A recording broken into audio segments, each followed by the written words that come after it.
पहकरी के बहिया के राजती में रही है कि ना ये भौजी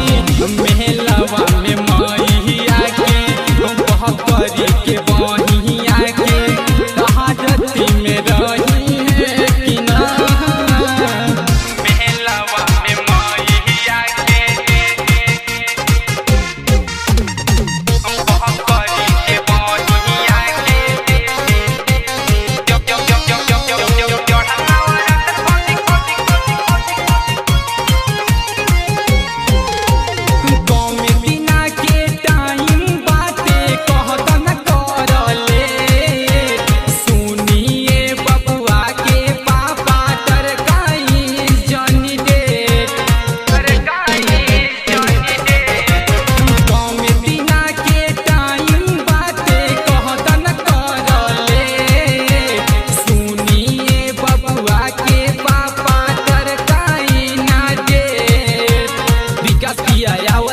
अमर के बताओ तारे अजय अकेला गई है कि ना। हाँ हाँ मेहलवा में मैया के